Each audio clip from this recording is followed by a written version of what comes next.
de mentalidade pobre pensam e ele mostra que é o contrário. E o ponto é que essa parte de pensar grande é muito importante. Porque se você pensa pequeno, para chegar no seu objetivo, e não tem nada de errado em pensar pequeno em prazos mais curtos. O Tony Robbins tem aquela frase muito famosa que diz que a gente costuma superestimar prazos curtos e subestimar os longos. Perfeito. Eu acho que a gente vai fazer o contrário, né? No curto você subestima de fato e você superestima o longo, porque no longo prazo muita coisa pode acontecer, igual aconteceu com a gente. Mas o ponto de pensar grande é importante porque pensar grande te obriga a agir de uma forma diferente. Se você só pensar, não, eu quero estar 10% melhor em termos de finanças do que eu tenho agora. Cara, 10% é melhoria incremental. Sim. Você não muda quase nada. Agora, se você se desafiar e falar, não, daqui a 5 anos eu tenho que ter um patrimônio 5 vezes maior do que eu tenho agora. Você sabe que no primeiro ano você não vai dobrar o patrimônio e depois dobrar de novo.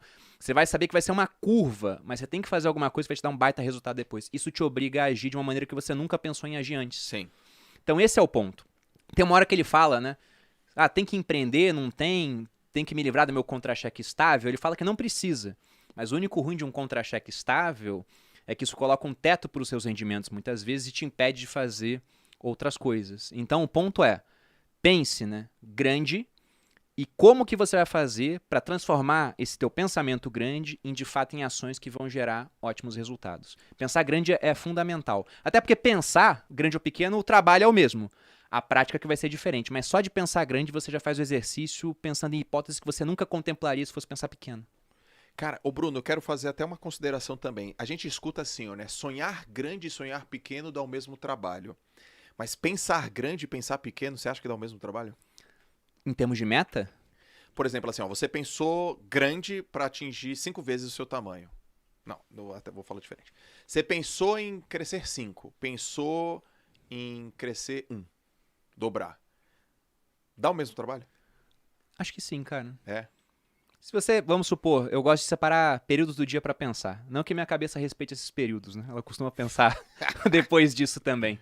Porque eu sei que sonhar grande é porque sonhar e pensar tem uma diferença, né? Sonhar é mais um devaneio. Pensar é Sim, uma coisa mais direcionada, né? concordo.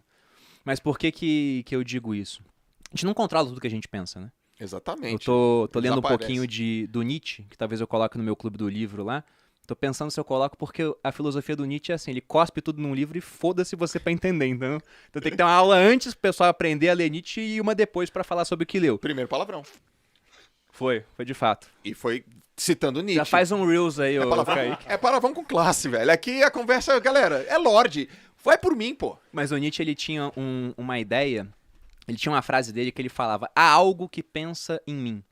No seguinte sentido, de que o que você pensa é só uma fração daquilo que tem na sua cabeça, né? Ele fala que você tem um mar, por exemplo, e alguém num farol com uma lanterna ilumina um trechinho do mar, aquilo que você tá pensando, mas há uma série de coisas que você não tá pegando.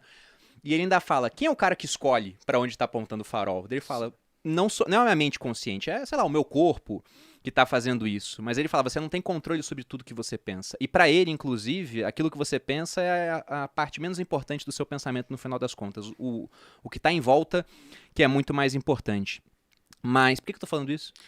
A gente tá falando sobre pensar grande e pensar pequeno. Pensar grande e pensar pequeno. Na minha opinião, vai dar exatamente o mesmo trabalho, Joel. A questão é que, geralmente, para você colocar o seu plano em ação, o grande vai dar mais trabalho, porque te obriga a fazer coisas que você não fez antes. Exatamente. E aí que as pessoas travam. Porque fazer coisas que você não fez antes assustam. Você tem medo. E ele tem um arquivo de riqueza que fala disso, né? Que os ricos, as pessoas de mentalidade rica, agem apesar do medo, enquanto as pessoas de mentalidade pobre, elas ficam travadas pelo medo. Sim.